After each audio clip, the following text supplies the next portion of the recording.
Welcome to Heidi Relationships. Today, we'll read some more stories from Reddit. But before we start, I would really appreciate if you could subscribe to the channel, like the video if you enjoyed it, and maybe leave a comment down below. That would help the channel a lot. Thank you very much in advance. The first one is titled, I Came Back from the Dead and Nuked Ex-Fiance's Life Insurance Money Plans. So, I will start this story by saying that I don't think I am a good person, and a story with some collateral damage. But this is a story about one bad person getting revenge on another bad person. Backstory. I, 34 meters, now, was raised by a single mom because dad passed away when I was younger, but I had many male role models and older brothers and he left behind a generous life insurance policy, so I largely had a good upbringing.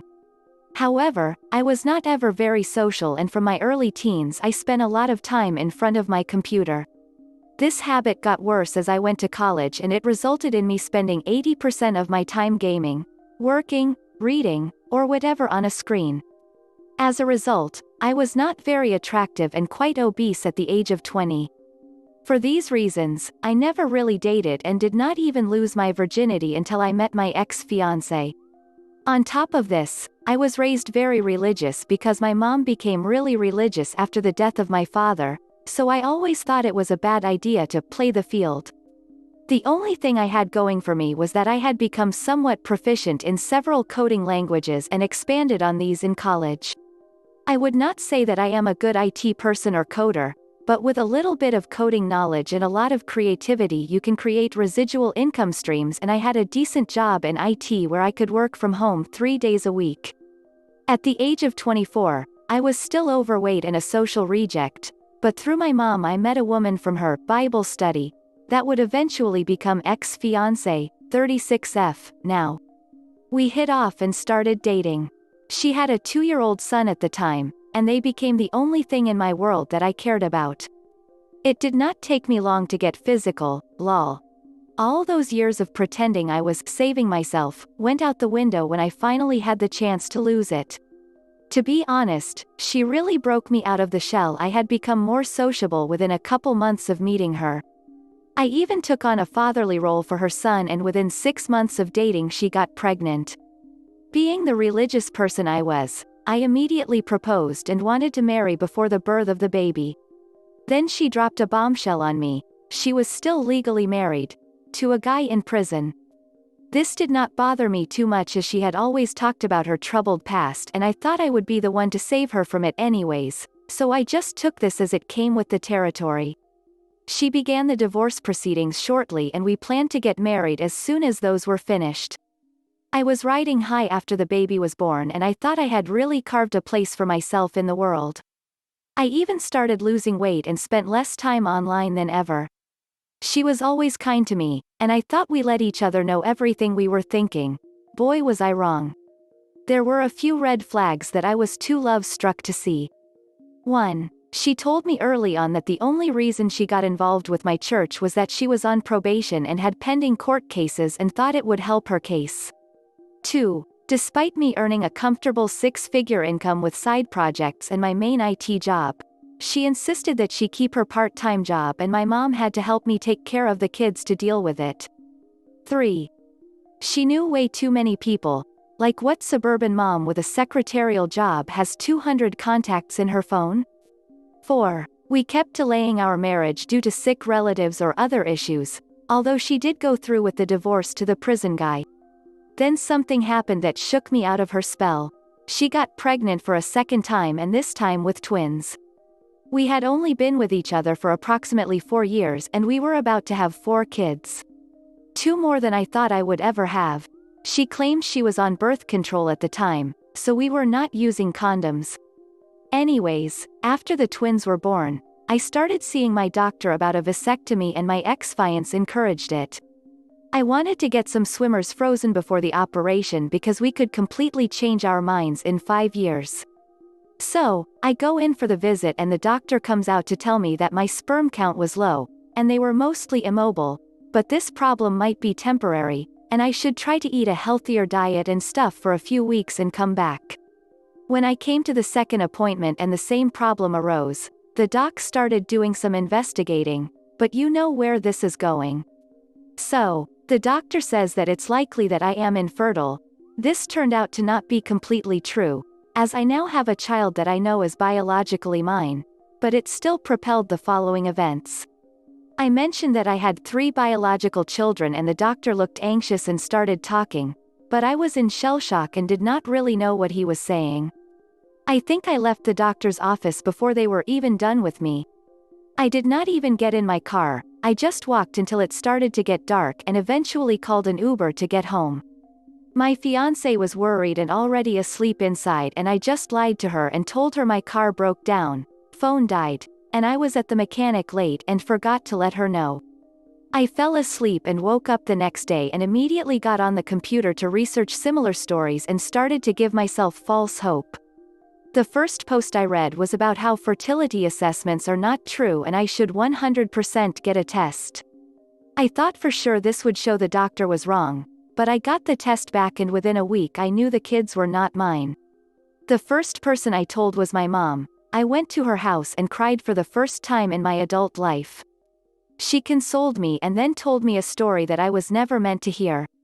Essentially, I am the product of an affair myself and that dad actually died from an overdose on pain meds after he found out.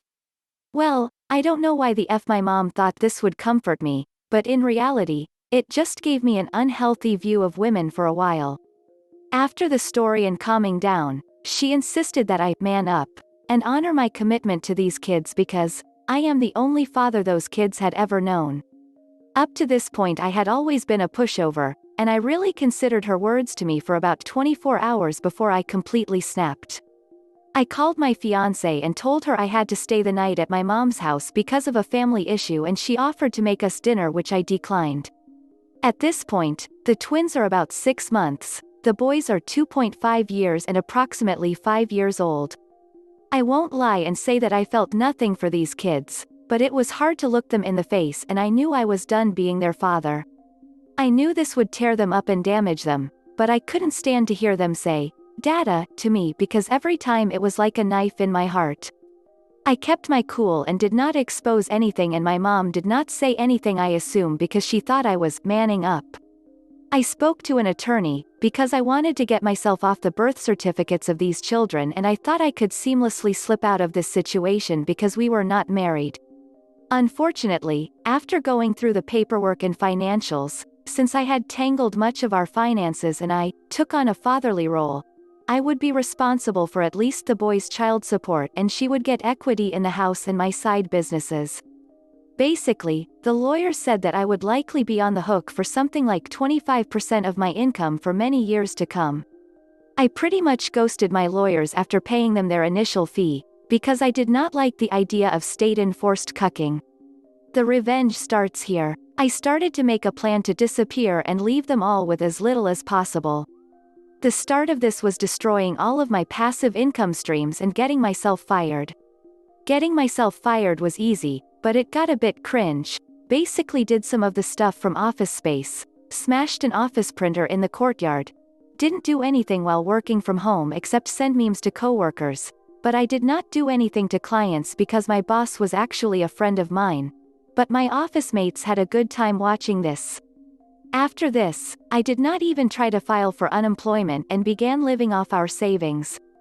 My ex-fiance let me handle all the financials despite both of our names being on everything, so she did not notice our accounts slowly draining of money and the financials going to chaos because I left her checking account filled with a few thousand. Credit card debt skyrocketed because I stopped paying our cards lol.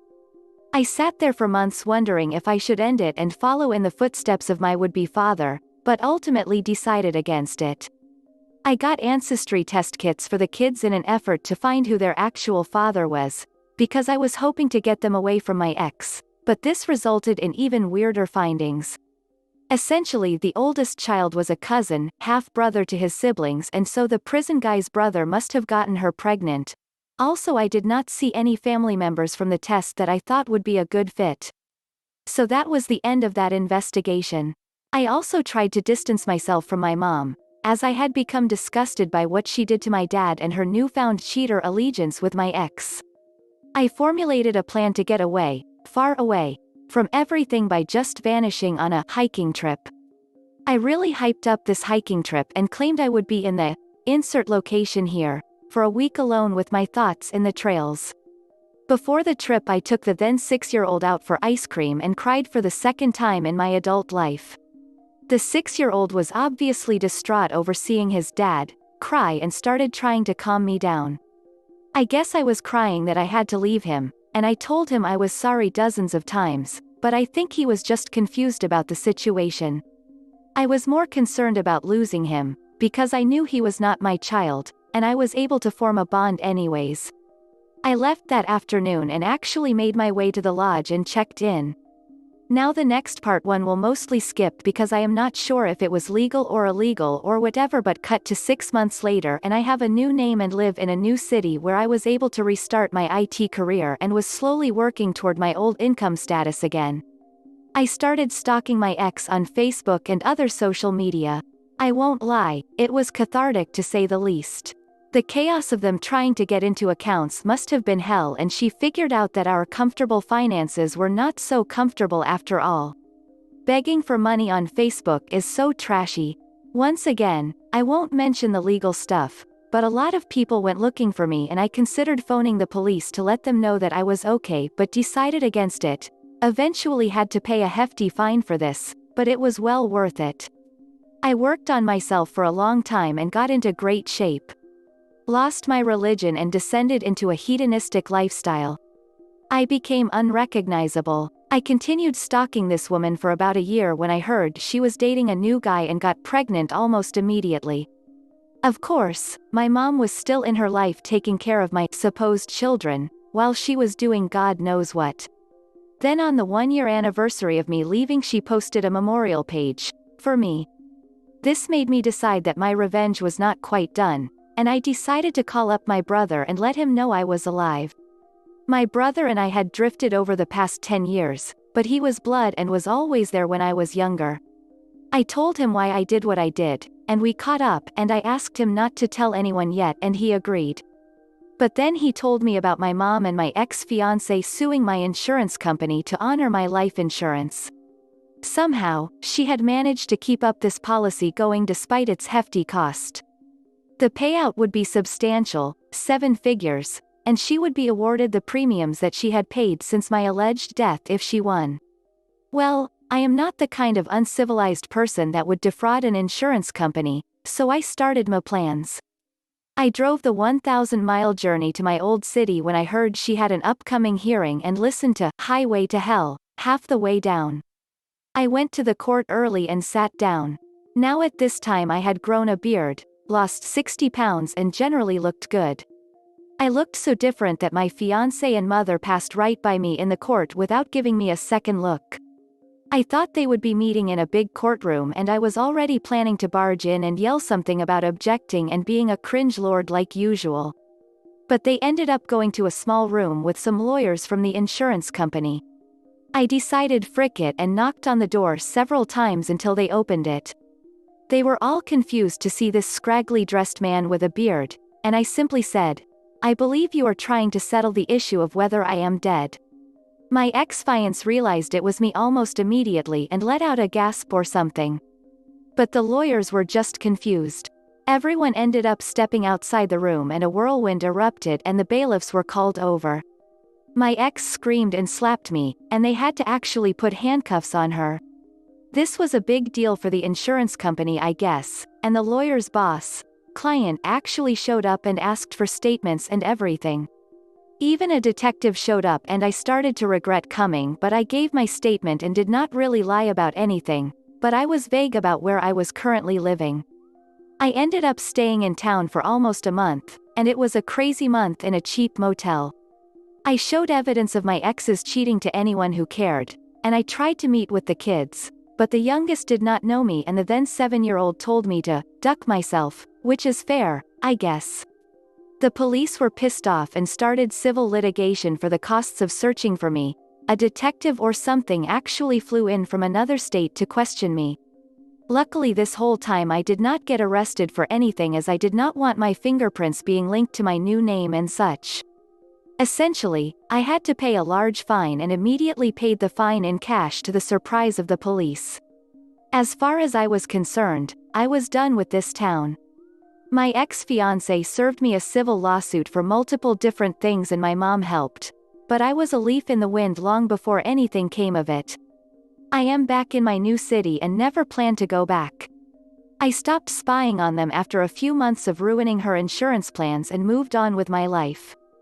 This happened some years ago and I am much better off now, but I am tired now and need to go to sleep.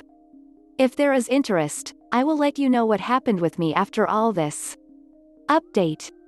Hello everyone, thank you for taking interest in my life. I only want to do one update and lay it all out. Mostly I just wanted to let people know where I went with my life, because a lot of people seem interested. I might answer a few questions in the comments if someone has a burning question. I am not going to say anything about how to disappear because we can't discuss potential crimes on this board, but look up the case of how Jack Barsky, a former KGB spy, entered the US and obtained credentials. Literally millions of undocumented immigrants do this to be able to work for companies in the US as well. Uncle Sam just wants those taxes paid. I am not sure about the details of the insurance investigation and how they were looking for me, but I never got so much as a phone call from them before I met them in person. I have no intention to try to seek revenge anymore, because I believe violent delights have violent ends now. As far as I am concerned, my ex-fiancé's life is hard enough and anything else I did would just hurt the kids. After everything blew up with my ex, I left the town and did not reach out to my brother anymore and even stopped checking up on the situation with my ex. Having no family and friends and starting over in the world is lonely and terrifying, but equally exciting and hopeful. So how did I reset my life upon reaching a new city? Well, I had a lot of money in cash that I used to stay in a motel for a few months while I got all my documents in order and looked for work. Because I thought that my home computer would be searched when I went missing, I could not really plan much of this stuff beforehand. I realized that without a college degree linked to your name, it was difficult to find a job with my skill set. So, I decided to just make my own company and post advertisements about setting up custom dispatch software, editing videos and presentations, among other tasks. I only received a few different jobs doing this and it did not even pay my living expenses. After I did a few jobs for the same company, I made friends with a project manager and got hired at a reasonable salary. To this day, my finances are only about 70% of what I was making before, but I am happy with what I have. I spent a lot of time finding people with similar stories on the internet and eventually got involved with a Men Going Their Own Way (MGTOW) group. We basically just talked crap about women all the time and the positive feedback loop made me a pretty resentful, misogynistic person. I went so far as making fake accounts to harass women online, so I don't want to go into any more details because I am a bit embarrassed and remorseful now. I got on Tinder and started hooking up with women to make up for lost time. Throwing money around and lying to them became a way of life for me and I would cheat on basically every woman I got with because I thought they were all doing it too. I got caught and I would pretend like I didn't understand why they were mad with me until they left or tried to forgive me just for me to do it again. Not proud of this either. A couple of years ago one of the women that I was sleeping with regularly got pregnant and came to me all excited with the news. Now I immediately accused her of cheating and threw her out of my apartment and there was just a look of shock on her face. Remember, I thought I was infertile so in my mind I just put another thought in her place. I continued to mock her for a bit and even messaged my MGTOW buddies about what I did. I openly confessed to cheating on her and showed her proof. I agreed to a paternity test while she was still pregnant just because I didn't want her to get the courts involved and I was shocked with the result. I cried and tried to hug her, and she screamed through some papers at me and told me she never wanted to see me again. I went home and drank, happy that I was going to be a dad, for real this time, but sad who I had become. Like I said, I don't want you to root for me because I am not a good person. For the remainder of the pregnancy, she would not even speak to me long enough for me to explain my actions, but I totally understood why. When the baby was born, a girl, I showed up to the hospital to sign the birth certificate and at the same time met with her lawyer, which turned out to be her sister, to go over child support stuff that we had already spoke about. I went for a Hail Mary, and offered to sign any paper they wanted if she would just have coffee with me for 30 minutes to explain things. She wanted full custody and generous payments. I never got a lawyer because I just wanted to make amends and I thought a lawyer would throw up obstacles to try to protect me or my finances. I met with her for coffee and to my surprise she let me speak uninterrupted for almost 20 minutes. I did not completely tell her the truth about my past, but she understood why I wanted a paternity test, but did not excuse my behavior in mocking her, throwing her out, and cheating. I signed the papers but begged her to let me see my daughter and be part of her life. She said that I was unstable and that I needed intensive therapy before that would ever happen. Of course, I obliged to the therapy. I learned a lot in therapy and did a lot of research about the fallout of cheating and whatnot. Turns out there are a lot of women who had been hurt by cheaters and homewrecker too. And that my view of women was toxic to say the least. I cut it off with my MGTOW buddies because I thought that atmosphere would be a detriment to my progress. I don't want to attack that group, because I think there are some good people in that group that are just broken and looking for answers. I think having a baby girl was a real punch in the gut to stop treating women so poorly.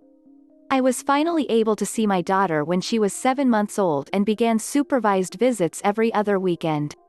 I had dutifully paid the child support and made every attempt to talk to her mother and try to make amends. One night after our daughter we got drunk and started kissing, which turned into sex. When we woke up the next morning, she was embarrassed and just asked me to leave, but she made it seem like she kind of wanted to make things work. It took a long time, but we moved in together after she lost her job to COVID-19 and are currently living together.